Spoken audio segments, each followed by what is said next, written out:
Tonight, heavy rain and some strong storms move through our area, and 2 earthquakes rattle northern New Jersey. Chief Meteorologist Lee Goldberg is following it all. Lee.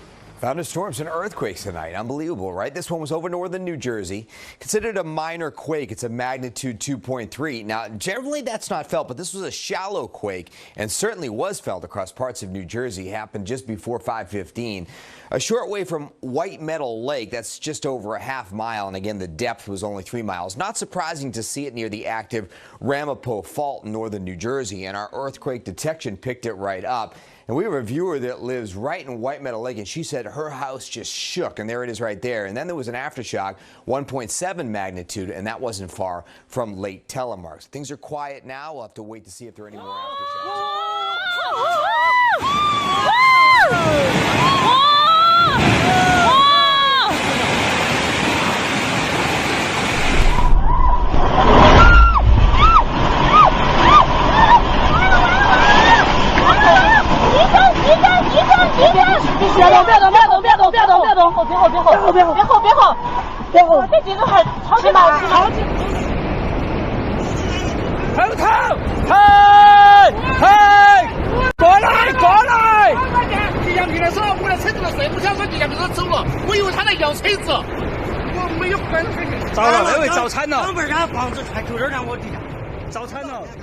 This morning, at least 21 people are dead after a powerful 6.6 magnitude earthquake in southwestern China. The quake hit around 1 p.m. local time today. The shaking triggered landslides and damaged homes, and it also knocked out power during the worst heat wave the area has seen in 60 years. Overnight, deadly violence in Baghdad. A culmination of the long-running power struggle between rival Shiite groups and political tension as Iraq's leaders remain deadlocked on forming a government. Powerful cleric Muqtada al-Sadr is using the country's capital as his front line, armed supporters taking to the streets, firing rifles and rocket launchers. After al-Sadr threatened to resign from politics, protesters loyal to al-Sadr breaching the government palace gates, toppling cement barriers, gunfire rippling through the streets. That led to the deaths of at least 30 people, according to the Associated Press. But tonight, أنا أقول الآن أمشي مطأطئ الرأس وأنا أعتذر للشعب العراقي الذي هو المتضرر الوحيد مما يحدث. The Iraqi Shiite leader calling for an end to the unrest. أنا لا زلت أؤمن أن التيار منضبط ومطيع ولذلك خلال 60 دقيقة إذا لم ينسحب حتى من الاعتصام أمام البرلمان فأنا أبرأ حتى من التيار.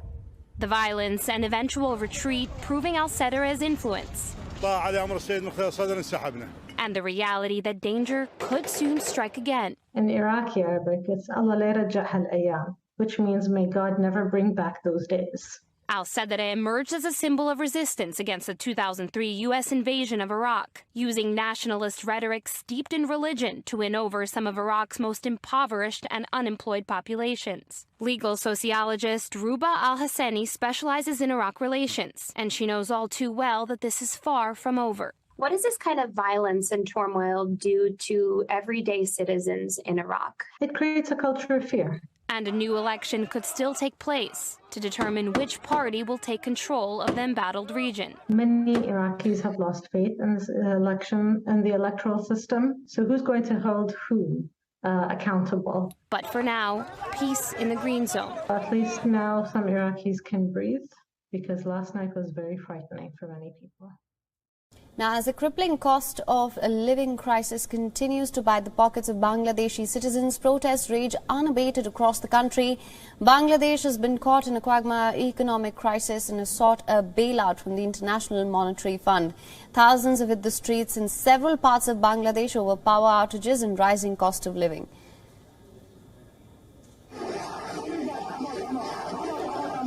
Protests continued for a third day in a row. Thousands of protesters broke through a police cordon in the city, sloganeering against the current government and its alleged economic mismanagement.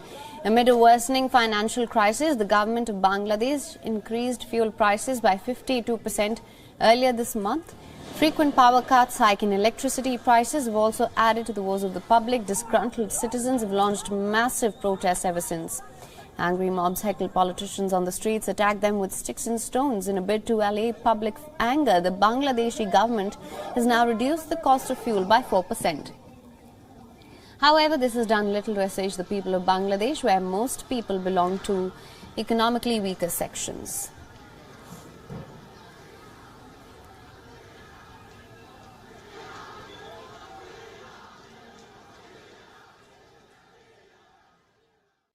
Winter is fast approaching, and as energy prices continue to increase across Europe, so do the protests. From the Czech Republic, where tens of thousands took to the streets calling for an end to NATO membership, to Germany, where activists tried to block the entrance of a weapons plant in protest at their government's lethal support for Ukraine. The latest demonstrations are fueling predictions that soaring civil unrest will become the new normal as inflation and energy costs continue to run rampant.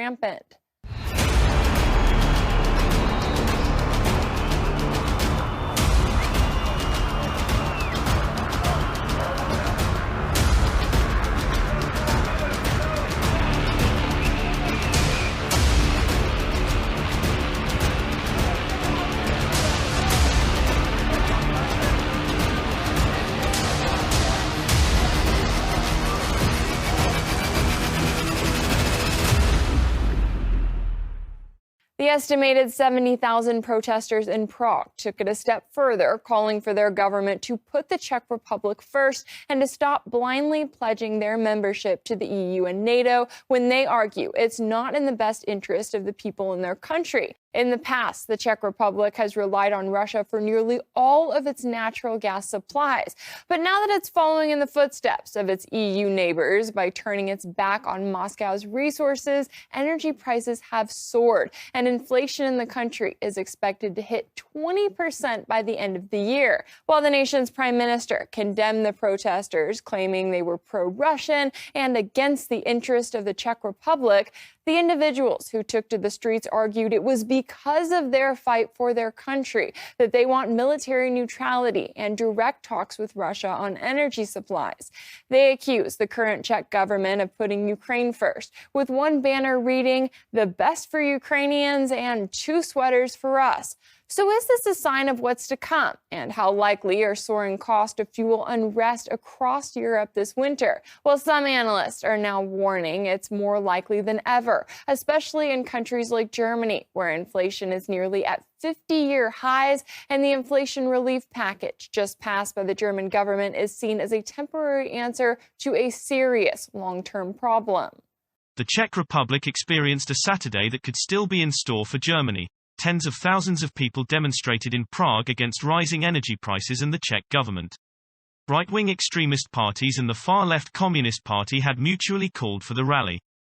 That problem is so massive that it stands to bring opposing parties together, which is exactly what has happened in the Czech Republic, where common frustration with the government and its policies has made it possible to overcome differences of opinion from right-wing to left. And in the UK, reports say police are already bracing for a long winter of civil unrest as their strategy for the coming months centers around how to respond to the rising crime they are predicting as they fear economic turmoil will be on the rise.